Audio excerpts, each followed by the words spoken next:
The stars had been bleeding for 3,000 years. Admiral Yoon Tae-ho pressed his face against the small window of the colony ship New Seoul and watched the distant flashes of light. Each flash meant death. Each burst of color in the darkness meant another ship had exploded. Another crew had died, another battle had ended with nothing gained. "Sir, we're getting close to the landing zone," said Captain Park Jin-woo from behind him. The younger man's voice was tight with worry. They both knew this wasn't supposed to be a war zone. Their maps had shown this system as empty space, safe for human settlement. The maps were wrong.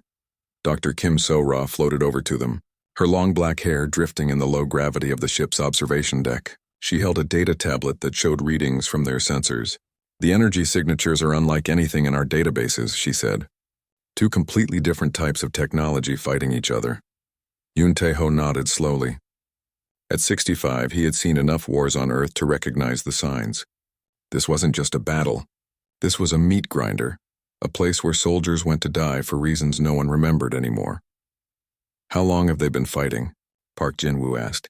Kim So-ra checked her readings again. "Based on the debris fields and radiation patterns, I'd say centuries. Maybe longer." She paused, her scientist's mind working through the data. Much longer. Through the window they could see their destination. Kepler 442b was a blue-green world that looked almost like Earth.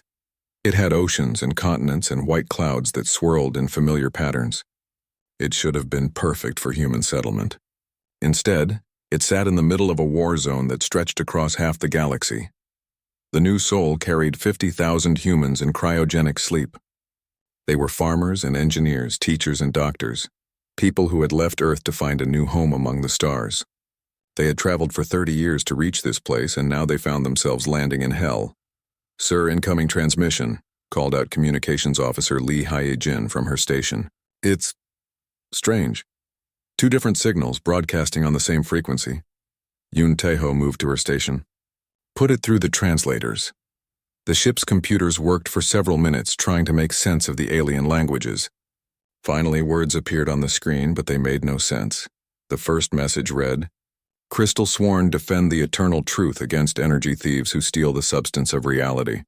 The second message read, "Light bearers purify the cosmos from stone mines who cage the infinite in dead matter." Kim So-ra frowned as she read the messages. "They're talking about each other, not to us. These aren't communications. They're battle cries, religious statements." Park Jin-woo studied the tactical display that showed the positions of the alien fleets. "Look at this formation. They're not trying to win. They're just fighting, like it's a ritual." Yoon Tae-ho had fought in the corporate wars back on Earth. He had seen battles where profit mattered more than victory, where fighting continued because stopping would mean admitting the whole thing was pointless. This felt the same, but worse. "Much worse. How many ships?" he asked. "Thousands," Park Jin-woo replied. "Maybe tens of thousands. And based on the debris, there used to be a lot more." The New Seoul shook slightly as they entered the planet's atmosphere. Below them, they could see the surface was marked with craters and strange geometric patterns that glowed with unnatural light. Whatever war was happening in space had touched the planet too. "Landing site is clear," reported Navigator Choi Min-ho. "No energy signatures, no movement, just emptiness." They landed in what had once been a forest. The trees were gone now, replaced by strange crystal formations that jutted up from the ground like frozen lightning. Between the crystals, patches of grass grew in perfect circles, as if something had protected small areas from whatever had changed the rest of the landscape.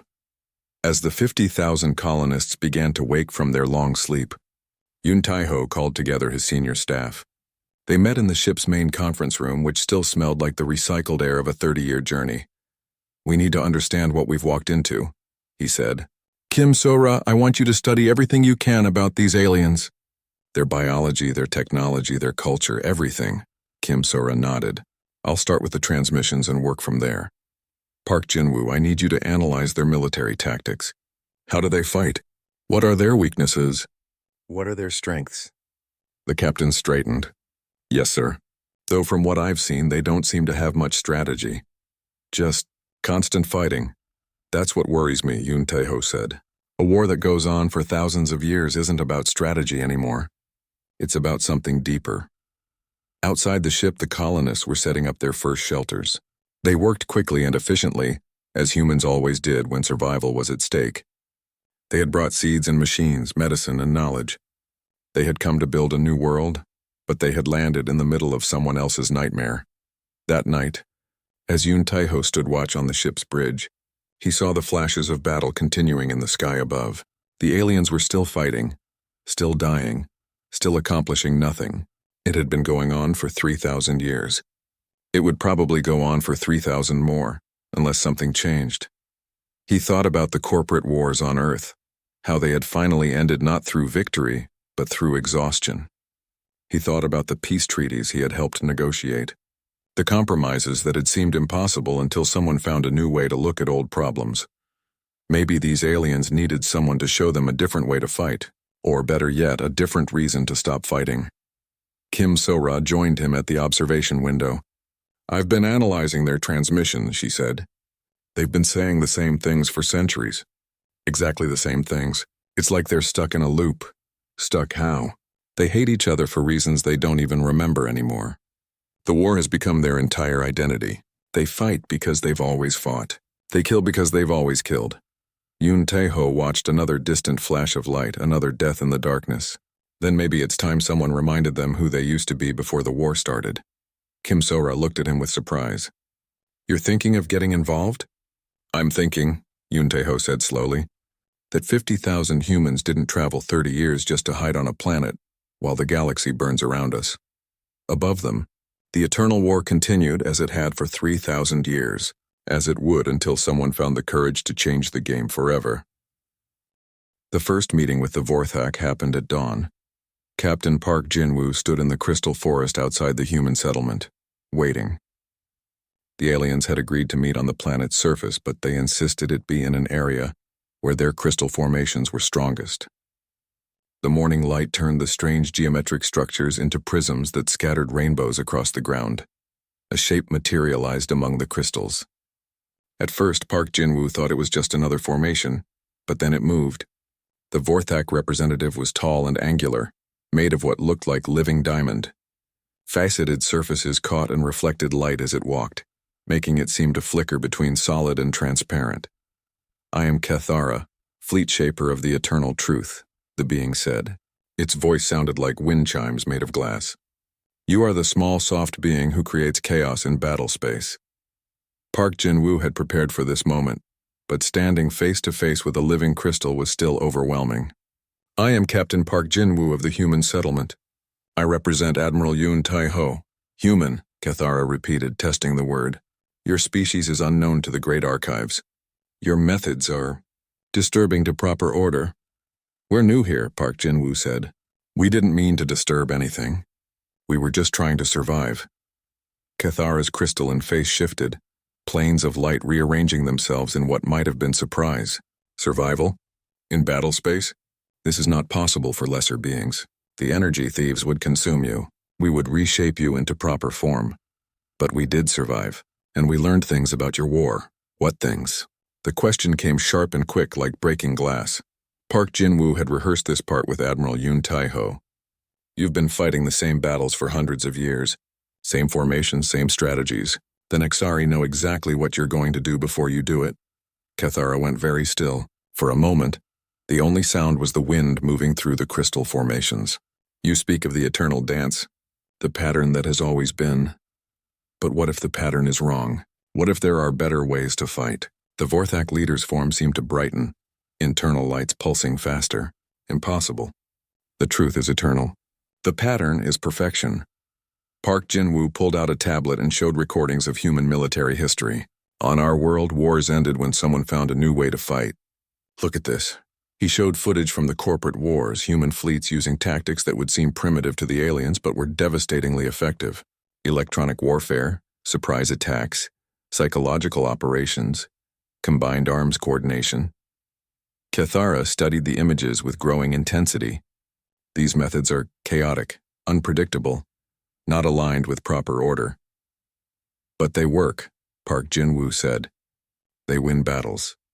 For the first time in 8 centuries of warfare, Cathara began to think about victory rather than just fighting. 3 hours later and 50 kilometers away, Dr. Kim So-ra was having a very different conversation with the Nexari. The meeting took place in a clearing where the crystal formations were sparse and electromagnetic fields ran strong. The Nexari representative didn't have a physical form at first, just a voice that seemed to come from the air itself. "I am Velmari, war mind of the infinite dance," the voice said. It sounded like music played on instruments made of lightning. "You are the pattern breaker who brought confusion to the eternal rhythm." "I'm Dr. Kim Sora," she replied to the empty air. "I'm a scientist. I study life and how it adapts to survive." The electromagnetic field around her shifted, and suddenly she could see the Nexari. It appeared as a flowing form of pure light, constantly changing shape like a living constellation. Beautiful and terrifying at the same time. "Adaptation," Velmari said. "An interesting concept. We have not needed to adapt for many cycles. The dance with the stone mines follows known steps." Kim Sora had chosen a different approach than Park Jin-woo, where he focused on military tactics. She wanted to understand why the war continued. "How long have you been fighting them?" "Since the first crystallization of truth into dead matter. Since the stone mines chose limitation over infinite possibility." "But what was the original disagreement about?" Velmari's light form flickered with what might have been confusion. "Original? There was no original. There is only the eternal opposition of order and freedom, matter and energy, death and life." Kim Sora felt a chill of understanding. "You don't remember what started the war, do you? Memory is for beings trapped in linear time. We are the eternal now, the endless dance of possibility. But if you can't remember why you started fighting, how do you know you need to keep fighting?" The question seemed to cause actual pain to the energy being. Its light form scattered and reformed several times before it could speak again. "The stone mines are the enemy. This is truth. This has always been truth." Kim Sora pulled out her tablet and showed recordings of both species' transmissions from the past 3 months. "Look at this. You and the Vorthak say almost exactly the same things. You call them stone mines, they call you energy thieves. You say they chose limitation, they say you chose chaos. You're like mirror images of each other." Velmari studied the data with growing agitation. "Impossible. We are opposite. We are contradiction itself." "Maybe that's the problem," Kim Sora said gently. "Maybe you've become so focused on being opposite to them that you've forgotten who you really are." The energy being went silent for a long time. When it spoke again, its voice was quieter, uncertain. "Show me more of these patterns you see." Back at the human settlement, Admiral Yoon Tae-ho was putting together the most dangerous plan of his long military career. The meetings with both alien species had gone better than expected, but now came the hard part. "We're going to teach them both new ways to fight," he told his senior staff. "Different methods for each species tailored to their strengths and psychology." Chief Engineer Wang Hai-wan looked worried. "Sir, if we make both sides better at warfare, won't that just make the war worse?" "In the short term, yes," Yoon Tae-ho admitted. "But sometimes you have to break a deadlock before you can resolve it. These species have been stuck in the same patterns for thousands of years. We need to shake them loose." "And then what?" asked Communications Officer Lee Hyejin. "Then we show them that there are better things to do than fight eternal wars." The plan required careful coordination. Park Jin-woo would work with the Vorthak, teaching them human concepts of asymmetric warfare, supply line interdiction, and psychological operations. Kim Sora would work with the Nexari, showing them adaptive strategies, network warfare, and coalition building. Neither species would know about the other arrangement. "What if they find out?" Park Jin-woo asked. "They will," Yoon Tae-ho said. "Eventually. And when they do, that's when the real plan begins." Over the following weeks, both alien species began to change their ancient patterns. Vorthak fleets started using hit-and-run tactics instead of direct assault. Nexari forces began coordinating their attacks instead of fighting as individual energy beings. The results were immediate and shocking. For the first time in centuries, battles were being won decisively. Vorthak forces using human guerrilla strategies smashed through Nexari defensive lines. Nexari fleets employing network warfare disabled Vorthak crystal ships from the inside. The eternal stalemate was finally breaking. But instead of ending the war, the new tactics made it more violent than ever. Both species, tasting victory for the first time in memory, threw everything they had into the conflict. Entire star systems that had been neutral ground for centuries became battlefields. In his private quarters aboard the New Soul, Admiral Yoon Tae-ho watched reports of the escalating violence and allowed himself a small smile. Everything was going exactly according to plan. Dr. Kim So-ra found him there, staring out at the night sky where the flashes of battle had doubled in frequency. "The war is getting worse," she said. "Both sides are asking for more human advisors, more tactical support. They trust us now." "Good," Yoon Tae-ho said. "Trust is what we need for the final phase, which is? We're going to force them to talk to each other for the first time in 1,000 years." Kim So-ra looked out at the burning sky. "They'll kill us when they realize what we've done." "Maybe," Yoon Tae-ho agreed. "But they might thank us instead." The discovery happened by accident, which made it even worse. A joint patrol of Vorthak and Nexari ships was chasing human-inspired tactics through an asteroid field when they found each other's advisors. Captain Park Jin-woo was aboard the Vorthak flagship, helping plan a new type of crystal siege formation. At the same time, Dr. Kim So-ra was with the Nexari fleet, working on adaptive network strategies. When the two fleets met in unexpected combat, both human advisors were captured. Commander Yethmos, Kithara's protege, stood in the crystal chamber where they held the prisoners. His faceted form glowed with anger as he studied the humans. Yethmos was younger than his mentor, only 3 centuries old, but he had already begun to question the eternal patterns of war. "Explain this deception," he demanded. "You teach us new ways to fight the energy thieves. But the energy thieves know our strategies before we use them." Across the void of space, Kithara, the rising war mind of the Nexari, was asking Dr. Kim So-ra the same question. The energy being's light form pulsed with betrayal and fury. "The stone minds adapt too quickly to our new methods," Kithara accused. "They counter tactics they should not understand. You have betrayed the dance of freedom to the agents of crystal and death." Both humans said nothing. They had been prepared for this moment. Within hours, the news spread through both fleets. The small soft beings who had promised new hope were spies working for the enemy. The betrayal felt worse than any military defeat, because it struck at something both species had almost forgotten how to feel. Trust Admiral Yoon Tae-ho received the news in his command center aboard the new Seoul. Communications Officer Lee Hyejin looked pale as she delivered the report. "Both fleets are converging on our position," she said. "They've stopped fighting each other. They're coming for us." Chief Engineer Wang Hai-wan checked his displays. Estimated time of arrival, 6 hours. Combined force of over 2,000 ships. "Weapons?" asked Medical Officer Park Sun-young. "Everything they have," Lee Hyejin replied. "This isn't capture or interrogation. This is extermination." The senior staff looked at Admiral Yoon Tae-ho, waiting for orders to evacuate. Instead, the old man smiled. "Signal all department heads. It's time to implement the mirror protocol." "Sir?" Lee Hyejin looked confused. "Everything we've recorded over the past 6 months, every battle analysis, every tactical briefing, every conversation with both species. Package it all into a galaxy-wide broadcast. That will tell everyone what we've been doing," Wang Hai-wan protested. "Exactly." As the alien fleets approached Kepler 442b, Admiral Yoon Tae-ho stood before the main communication array and began broadcasting on every frequency the humans had discovered. His message went out to both approaching fleets, to every monitoring station in the galaxy, to any species that still cared about the ancient war. "I am Admiral Yoon Tae-ho of the human colony ship New Seoul," he began. "For 3,000 years this galaxy has burned with war.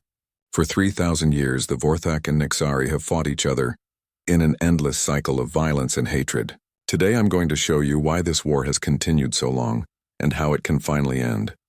The broadcast included everything: tactical analyses showing how both species had fallen into predictable patterns, linguistic studies proving that their hate-filled transmissions were nearly identical, historical projections suggesting that the original cause of the war had been resolved centuries ago through natural population movements. But the most devastating revelation came from Dr. Kim So-ra's biological research. "Vorthak and Nexari are evolutionary cousins," her recorded voice explained. "Silicon-based and energy-based life forms that developed from the same root species. The Vorthak represent the path of physical development and matter manipulation. The Nexari represent the path of transcendence beyond physical form. They are not opposites. They are 2 sides of the same evolutionary coin." The approaching fleet slowed as crews absorbed this information. For beings who had defined themselves entirely through opposition to their enemies, the implications were staggering. Admiral Yun Tai-ho continued the broadcast from the Human Settlement's command center.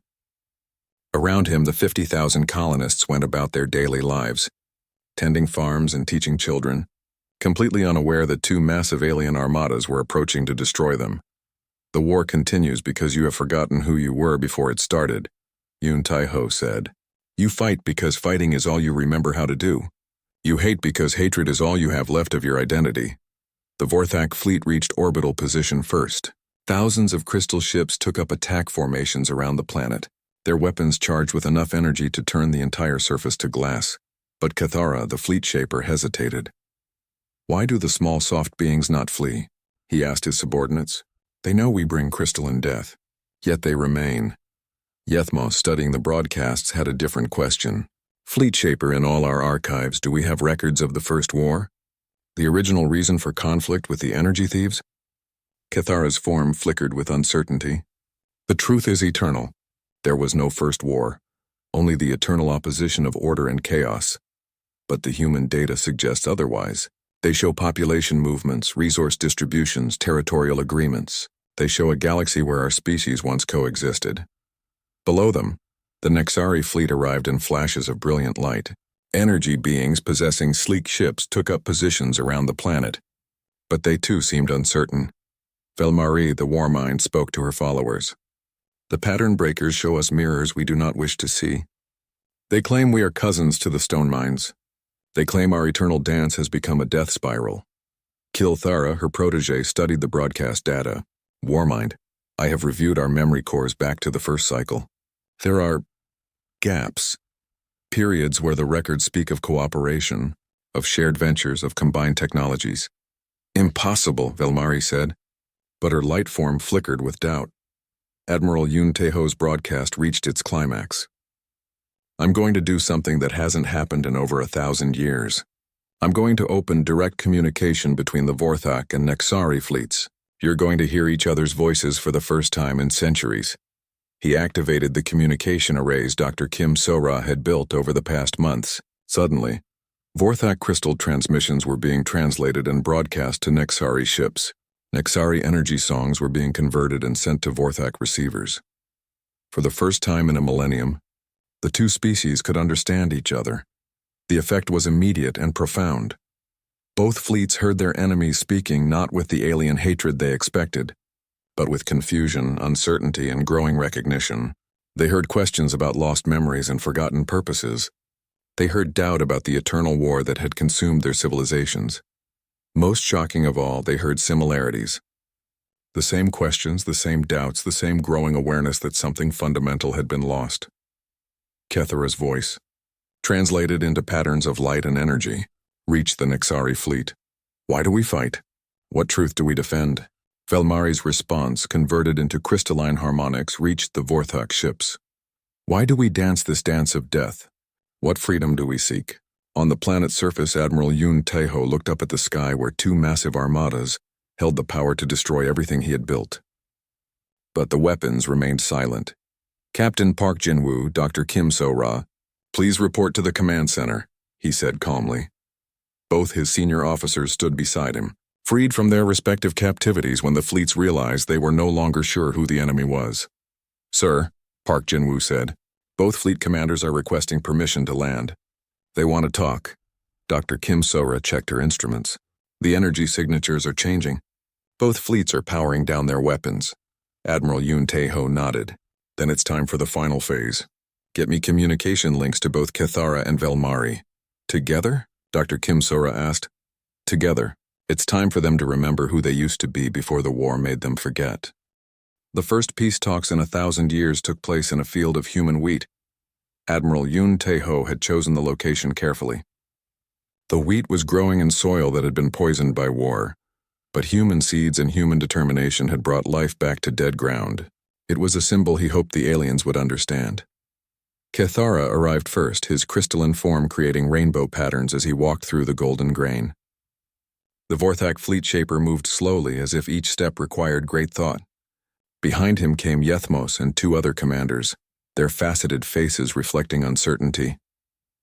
Velmari appeared as a flowing constellation of lights above the wheat field.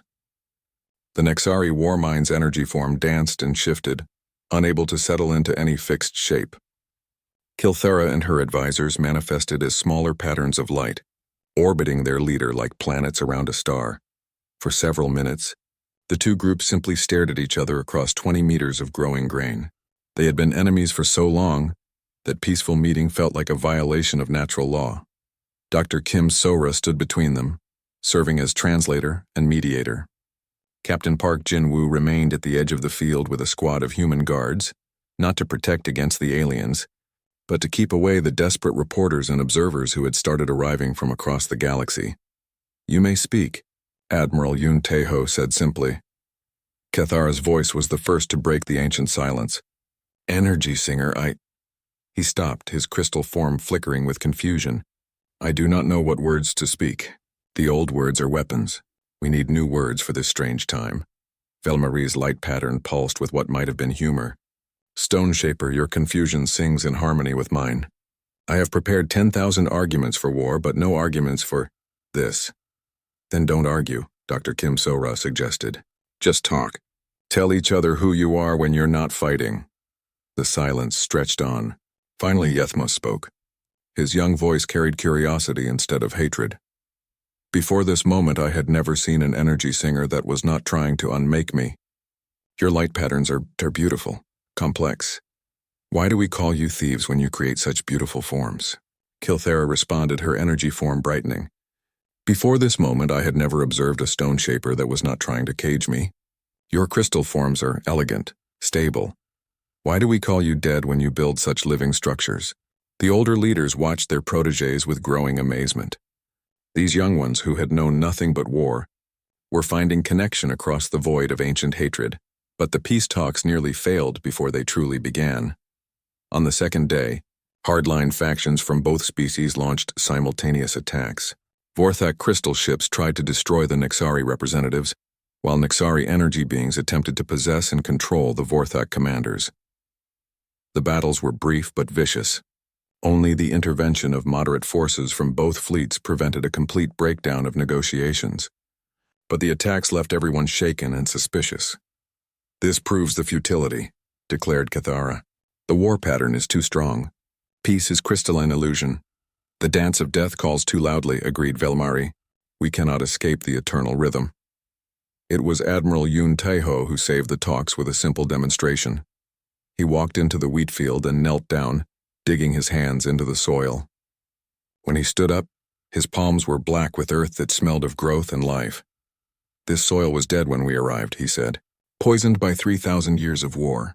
Nothing could grow here. But we didn't accept that. We worked with the soil, changed its chemistry, gave it what it needed to support life again." He gestured to the golden grain swaying in the breeze around them. "Your war has poisoned this galaxy the same way. But poison can be cleaned. Death can become life.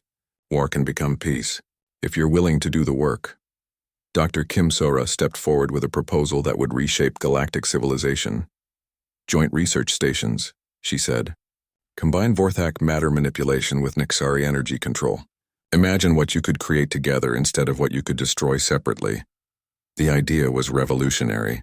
For thousands of years, both species had developed their technology solely for war. The concept of cooperative creation was almost incomprehensible. But slowly, carefully, they began to explore the possibilities. Captain Park Jin-woo introduced concepts of shared defense and joint training exercises. Instead of fighting each other, train together. Learn each other's methods. Build trust through cooperation. The negotiations continued for weeks. There were walkouts and shouting matches. There were moments when war seemed inevitable again. But each time the talks broke down, the younger leaders like Yethmos and Kilthera pulled them back together. The breakthrough came when both species realized their greatest technological achievements had happened not during the war, but in the brief periods of cooperation with humans. Working with human advisors had pushed them to innovate in ways they hadn't for centuries. What if, Yethmos suggested, we had never stopped innovating? What if we had spent 3,000 years building instead of destroying? The Treaty of New Seoul was signed under the light of two suns, in a ceremony broadcast across the galaxy. The document established joint research stations, shared territories in former war zones, and human-mediated councils for resolving disputes. But more importantly, it established a new way of thinking about conflict and cooperation. The changes came slowly at first, then with increasing speed. The former war zone became the most prosperous region of the galaxy as Vorthek engineering combined with Nexari energy mastery created technologies that neither species could have, developed alone, crystal cities that generated their own power from stellar energy, space habitats that could adapt their physical structure to the needs of any species, transportation networks that moved matter and energy across galactic distances instantly. The galaxy had been bleeding for 3,000 years. Now it was healing. Admiral Yoon Tae-ho stood in his office aboard the New Sol, now permanently grounded and converted into the headquarters of the Galactic Cooperation Council. Through his window, he could see children playing in the streets of what had become the galaxy's new capital city. Human children, Vorthak children who looked like living jewels, and young Nexari who danced through the air as patterns of light. They played together as if cooperation was the most natural thing in the universe. Dr. Kim Sora entered his office carrying reports from the joint research stations. "The first generation of hybrid technologies is ready for testing," she said. "Ships that combine crystal hulls with energy propulsion, habitats that grow and adapt like living things. We're on the verge of a technological revolution." Captain Park Jin-woo joined them, fresh from a training exercise with mixed Vorthak Nexari units. "The joint peacekeeping forces are working better than expected. It's amazing how much they can accomplish when they're not trying to kill each other." Admiral Yoon Tae-ho nodded, but his expression was thoughtful. "What worries me is how close we came to failure. If those hardline attacks had succeeded, if the young leaders hadn't been willing to trust, but they were willing," Dr. Kim Sora pointed out. "And that made all the difference." "Yes," Yoon Tae-ho agreed. "Because they had never known anything but war, they were ready to try something else. The older generation was trapped by their memories of hatred. The younger generation was free to choose cooperation." Years later, when historians asked Admiral Yoon Tae-ho how humanity had ended a 3,000-year war, his answer became famous throughout the galaxy. "We didn't end their war," he said. "We helped them realize they had been fighting the wrong battle. They thought they were fighting each other, but they were really fighting their own fear of change. Once they stopped being afraid of something different, they could start building something better. The war that none could halt had finally ended, not through victory or defeat, but through transformation." The galaxy learned that sometimes the greatest victories come not from superior weapons or tactics, but from the courage to see old enemies as potential friends. And in the wheat fields of Kepler 442b, golden grain continued to grow in soil that had once been poisoned by hatred, proving that even the most barren ground could bloom again with enough patience, wisdom, and hope. 3 months had passed since the humans landed on Kepler 442b. 3 months of watching the war continue, above their heads like a deadly light show that never ended. Dr. Kim Sora had spent every day studying the alien transmissions. She had filled dozens of notebooks with observations about the two species that were trying to destroy each other. The more she learned, the more confused she became. "They're completely different," she told Admiral Yoon Tae-ho as they walked through the human settlement. Around them, the colonists had built a small city of prefabricated buildings and hydroponic farms. Life was taking root even in this poisoned place. "Different how?" Yoon Tae-ho asked. "The first species, they call themselves the Vorthak. They're made of living crystal, silicon-based life forms who can reshape matter with their thoughts. They build ships that can heal themselves and weapons that grow stronger the more they're used." Kim Sora pulled out her tablet and showed him recordings from their sensors. The Vorthak ships looked like enormous geometric sculptures, all sharp angles and glowing facets. When they took damage, the crystal surfaces would flow like water, repairing themselves in seconds. And the others? The Nexari. They're pure energy beings. They exist as patterns of electromagnetic force. They don't have physical bodies anymore, but they can possess technology and control it directly. Their ships are just shells for their consciousness. The Nexari vessels were the opposite of the Vorthak ships. They were smooth and flowing, made of some kind of metal that bent light around itself. They moved like living things, twisting and turning in ways that defied physics. "So one side is living rock and the other side is living electricity," Yoon Tae-ho said. "No wonder they can't defeat each other." "Exactly. Crystal can't contain energy. and energy can't shatter their adaptive crystals. They're perfectly matched enemies. Captain Park Jin-woo joined them as they reached the edge of the settlement. He had been monitoring the battles for weeks, mapping fleet movements and analyzing tactics. His report was even more disturbing than Kim So-ra's. "They're not trying to win anymore," he said. "I've watched hundreds of engagements. Same formation, same strategies, same results. It's like they're performing a dance they've done so many times they forgot why they started dancing." That afternoon, Park Jin-woo led a scouting mission to investigate some wreckage that had fallen to the planet's surface. He took 3 volunteers in a modified shuttle, planning to gather samples and intelligence about alien technology. The wreckage site was 20 kilometers from the settlement, in a valley filled with the strange crystal formations that covered much of the planet. As they approached, Park Jin-woo could see pieces of both Vorthak and Nexari ships, scattered across the ground like broken toys. "Looks like they shot each other down simultaneously," said pilot Kang Bora as she set the shuttle down near the largest piece of debris. They spent 2 hours collecting samples and taking recordings. The alien technology was far beyond human understanding, but Park Jin-woo's military mind could see the tactical patterns. Both sides had been using the same attack approaches for so long that their enemies knew exactly how to counter them. It was on the way back to the settlement that everything changed. Without warning, space above them filled with ships. A full battle fleet from each side had arrived for another pointless engagement. Vorthak crystal ships descended from one direction, while Nexari energy vessels approached from the other. Park Jin-woo found his shuttle caught directly between them. "Get us out of here," he ordered, but Kang Bora was already working frantically at the controls. "I can't. Something's wrong with the engines." The first energy blasts lit up the sky around them. Vorthak crystal beams met Nexari plasma streams in explosions that shook the ground. The shuttle's systems went crazy as electromagnetic interference from the battle washed over them. Park Jin-woo had fought in void combat during the corporate wars. He knew the tactics, knew the patterns. But he had never fought aliens who could bend matter with their minds or exist as pure energy. So he did what humans do best. He improvised. "Kang Bora, can you give me manual control of our communication array?" "Yes, but why?" "Just do it." Park Jin-woo's fingers flew over the controls, setting up something the aliens had never seen before. He began broadcasting false sensor readings, making their tiny shuttle look like a massive dreadnought on some frequencies and completely invisible on others. Then he fired their small defensive lasers in seemingly random directions. The effect was immediate and dramatic. The Vorthak ships, which had been moving in their standard attack formation, suddenly broke pattern.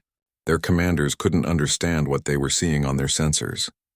A ship that appeared and disappeared, that looked huge and tiny at the same time, that fired weapons that didn't match any known energy signature.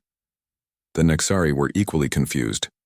Their energy-based senses told them the human shuttle was somehow present in multiple locations simultaneously, something that should have been impossible. Both fleets stopped, shooting at each other and focused on the strange new threat that didn't behave like anything they had ever encountered. Park Jin-woo used their confusion to slip away, diving the shuttle into a canyon where the crystal formations would hide them from sensors. Behind them, the 2 alien fleets circled the area where the shuttle had been, trying to understand what they had seen. When Park Jin-woo and his team returned to the settlement, Admiral Yoon Tae-ho was waiting for them. The older man's face was serious, but there was something like excitement in his eyes. "Tell me everything," he said. Park Jin-woo described the encounter, how he had used simple electronic warfare and misdirection to confuse 2 advanced alien civilizations. As he talked, Kim So-ra took notes, her scientific mind already working on the implications. "They've never seen anything like our tactics," Park Jin-woo concluded.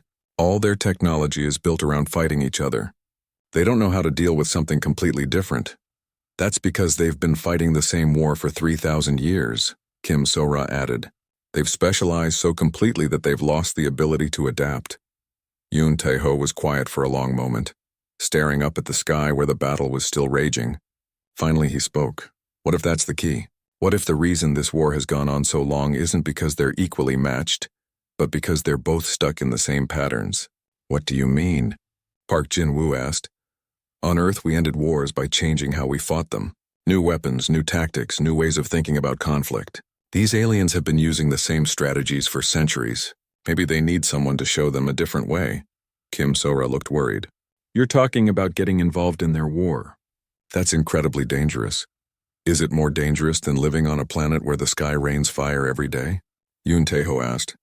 Our children will grow up under this war unless someone finds a way to end it.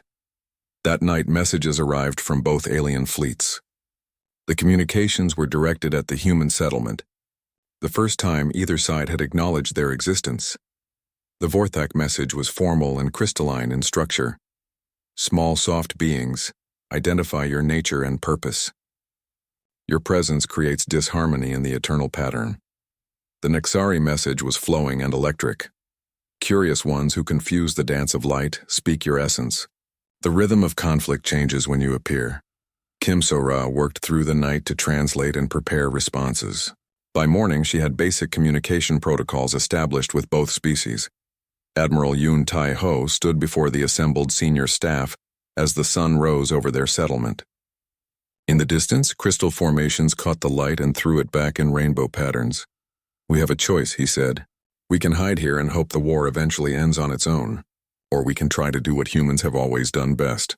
Which is, asked Park Jin-woo, change the game entirely.